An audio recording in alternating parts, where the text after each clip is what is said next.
was a slow Loris. Lauren, she and I agreed, would have been a slow Loris.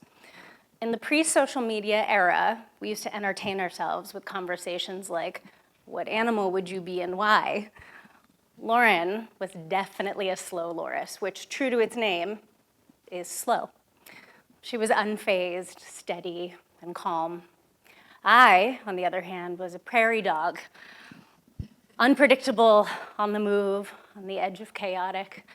We were an odd roommate pairing, a study in contrasts for sure. We met by coincidence our junior year of college when we were each subletting a room in a 2-bedroom apartment. I was friends with one of the girls who lived there, she was friends with the other, and they needed 2 people to rent their place while they went abroad.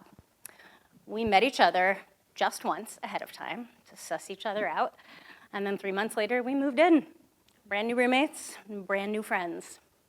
A slow Loris and a prairie dog occupying the same biome for the first time in recorded history.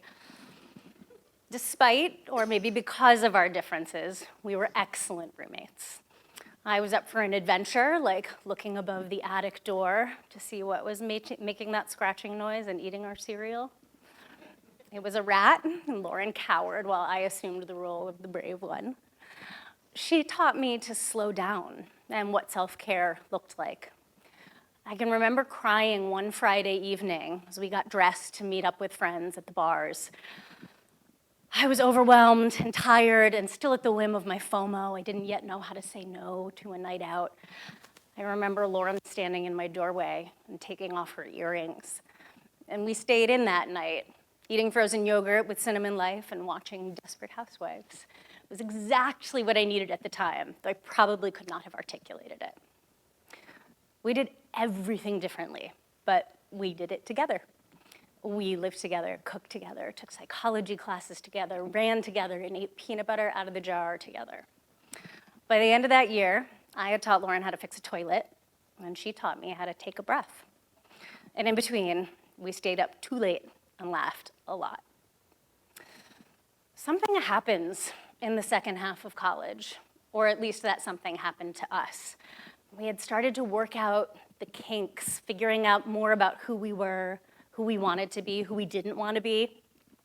That kind of growth is lifelong, of course, but the amount of it you do in the first 2 years of college can make junior year you feel like a totally different person than first year you. We met when we were perhaps no longer raw, maybe getting closer to half-baked. We found each other as we were finding ourselves. I had become less selfish, more aware of the larger world and what I was capable of intellectually. Lauren was learning what it was like to be out from underneath the thumb of her very controlling parents. Somehow, in a difficult household, and perhaps as a result of it, she developed a gentle, steady nature to my mercurial. She became a listener, and I became a talker. Together, we formed a unit that would last far beyond college. The year that we moved in together, I recall having a highly emotional moment about my astronomy course. I had just begun to care about my intellectual growth for the first time in my life, so the stakes felt high. When I'd struggled earlier on in the course, the professor took me under his wing. At the end of that semester, he offered that if we were happy with our grade, we could skip the final exam. But I would walk away from all of the hard work he and I had put in. Would I violate his trust in me if I kept my A- and skipped the exam? Or should I take what would undoubtedly be an incredibly difficult test? After he had guided me with such warmth and generosity, would he be disappointed in me? But studying for the exam would require hours that could easily be dedicated to other equally difficult courses. I ricocheted back and forth, my prairie dog brain moving too quickly for my words to keep up. I was consumed by the dilemma. We sat at our hideous kitchen table, inherited from the previous residents like all the rest of our furniture. I was a sobbing, heaving mess. Snot and tears flowed freely in our apartment that night.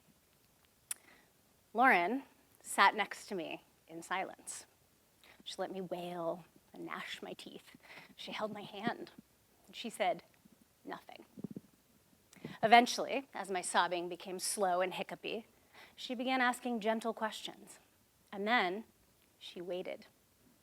There were whole minutes of silence as I processed what she had said and then responded. Whole minutes. Think about even 10 seconds of silence.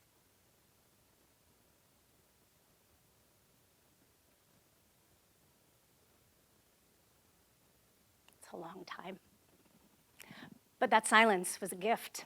It was a gift to be on the receiving end of the way Lauren listened and the way she held that space. A few weeks later, I had recovered from my crisis that wasn't really a crisis in the first place. I did not take the exam, and Professor Williamon was not disappointed in me. We were having a lazy Saturday morning on our hand-me-down couch, and I asked her how she had learned to listen that way, referring to the night of my meltdown. She was completely blank. How do I listen like what? That tremendous skill wasn't even a blip on her radar. In daily conversation, I was always thinking ahead, getting ready for what I would say next, preparing my response. Not intentionally, it's just what my brain did, my prairie dog brain.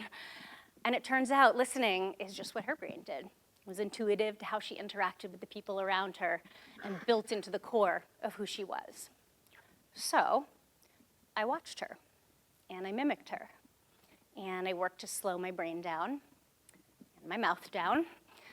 I practiced listening and then not responding, to turn down the volume on my seemingly automatic response. It's a deeply worn groove I still fight against to this day. Lauren and I even took a course together called Conflict Resolution, where we practiced deep listening, reflecting, and other skills that would later make my master's courses in counseling feel like a familiar friend. I practiced the most on Lauren because she let me, but also because I wanted her to feel cared for the way I had felt cared for. We listened to each other about big things and little things. We learned together, we grew up together, and then we graduated and moved out. But we didn't move on from each other. She went back to Pittsburgh, I went back to upstate New York, but we kept listening. And our friendship grew even stronger, even with the distance between us. We learned to listen over the phone, and then over the marvel of FaceTime, carving out time for each other amidst first jobs and second jobs. I pursued that master's in counseling, where I refined my listening skills and put them to use in my professional life, no longer just in my personal life. We met each other's partners, we were in each other's weddings, and we met each other's babies. I'll be honest, I don't remember how Lauren first told me that she had breast cancer. I clearly have blocked that part out. She was nursing her youngest, and there was a lump, and then it was cancer, the bad kind. I didn't know what to do. She didn't know what to do. Nobody did, and nobody does, really. So I listened. Not always well, of course. Cancer is a heavy weight for everyone involved, and I certainly had my own feelings that sometimes rose to the surface. But I tried my best, and I think she knew that. When she went into remission, we celebrated.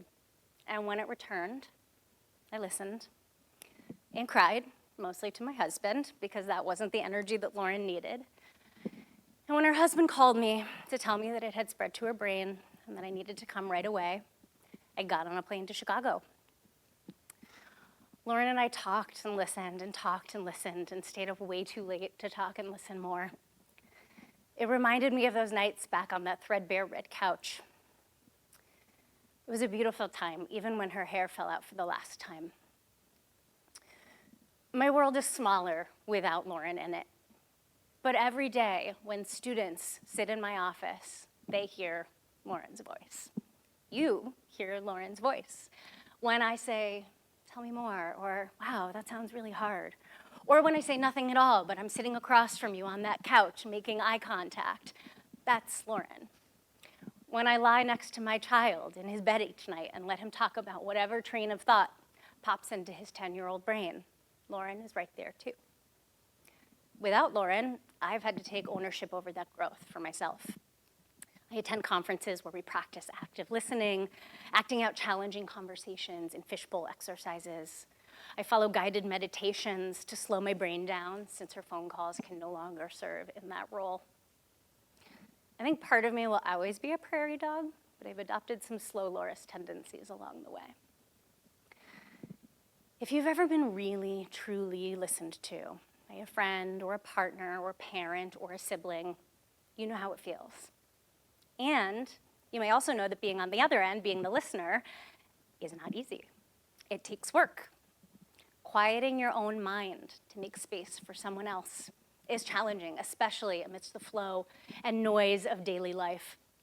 But my goodness, is it worth it to give that gift? That space says, I'm here with you. Practice being quiet with your friends.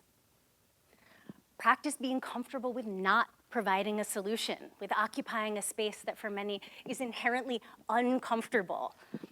Try to put that pop-up thought into an imaginary drawer, holding on to it for later. Because more often than not, I hear you is more important than I have the answer.